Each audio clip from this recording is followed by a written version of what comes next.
Hey guys, Happy New Year here. So I want to take this time to kind of talk about the direction of the channel for 2019 and kind of what started the channel, what got us to here, and where we're going to go from here. About a year ago, I built this shop that we're standing in right now. And I was working on a car in here and I busted a knuckle like I have 100 times before. And I got to thinking, you know, I fix everything myself. I build everything myself.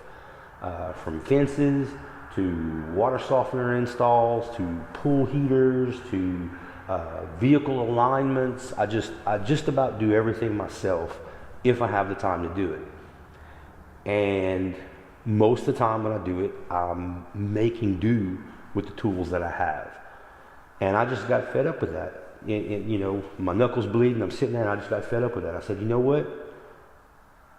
My water softener. For the money I saved putting in my water softener myself, I could have an entire Snap-on brand tool set for just that. And there's 100 projects like that that I've done over the years, and I'm still working with this, you know, prosumer grade, top of the bottom of the line crap.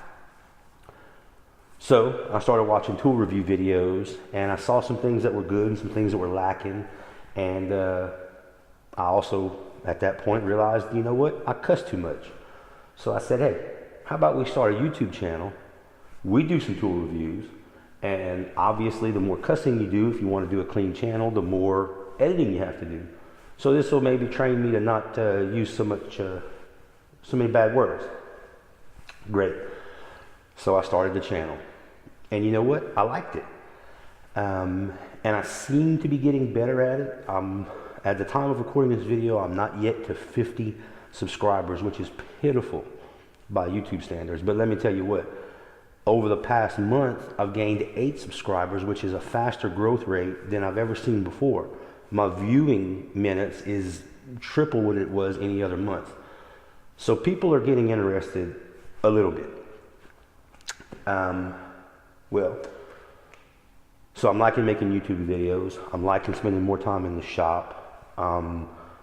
Just, you know, I'm loving all this. So what to do moving forward? Well, in this whole process, I've really gotten interested in metalworking. My father-in-law owns a machine shop. He's, you know, so there's metalworking in my family.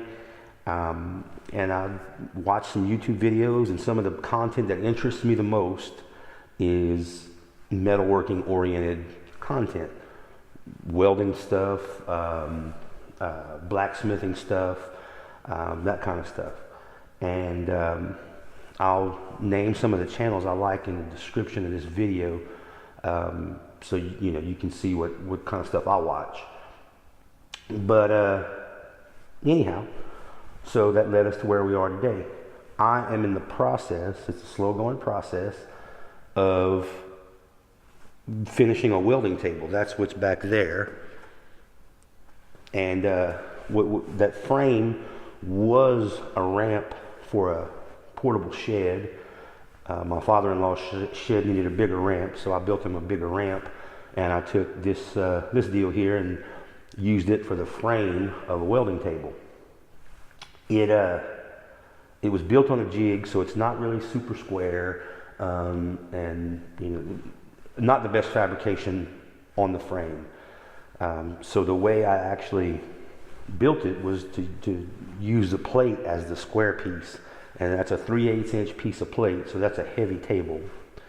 And my very next video I release will be me finishing this table, kind of a high-speed deal. But in the process of building this table, you know, so I'm watching these videos, I'm seeing some guys doing some blacksmithing, seeing some guys doing some welding, seeing some guys doing some machining, and I'm hungry for it. You know, I want to get into it. Well, I go to the scrap yard, and I'm driving along, and I see that piece of a Caterpillar front end loader. I say that piece of a front end loader. I'm pretty sure that's a piece of a front end loader, kind of that middle pivot deal. And it just spoke to me. And just something about it spoke to me. So I put it in the back of the truck. I figured at 30 cents a pound, 70, 80 bucks, and that's actually what it was 70, 80 bucks. It's a 260 pound piece of steel. More correctly, a 260 pound piece of, as best I can figure out, ductile iron. Well, I thought, you know what a great beginner anvil and what a great YouTube project to build this thing. So here it is, and I'm going to zoom you in. I've got the anvil kind of drawn out on it. And you see here, this will be the top plate, and this will be the horn, and this will be kind of a little 90-degree cutoff. If I'm able, this will be flat and will move from flat here to a tapered horn here. So it'll be kind of a stubby horn. And then that'll be the base down here. And this TC, Texicajun, I figure that's as good a tool mark as any, or touch mark rather, as good a touch mark as any. And I'll get some jeweler's files and try to make my own touch mark also. So this is what to expect in the future. Also, I'm going to try to harden the surface of this thing. I'm going to heat it up. Like I said, the best I can find, this is ductile iron or ductile cast iron, and it is hardenable. And in fact, some anvils are made out of that, and like factory production anvils. So best I can tell, you heat that surface to 1700 degrees, and I'll need to hold it at that temperature for a few minutes, probably 10 minutes to get a good soak and a deep enough heat treat. And then I can water quench it. So what I'm going to do is I'm going to get some ceiling tiles or something and build or bricks, I don't know what I'm going to use, build a frame around that thing and blow torch it from the top with some propane torches. And then I'm going to use my pool pump as the water source. It's a sand filter. I'll put it in backwash mode, and I'll use that to quench. I have no idea how it's going to work out. It may explode. I don't know. If you've got something to say about it, comment. Let me know what you think. But I did go to a website called ductile.org, and they discuss that you can harden this stuff. It's a ductile iron website. Society of Ductile Iron. They promote the use of ductile iron castings.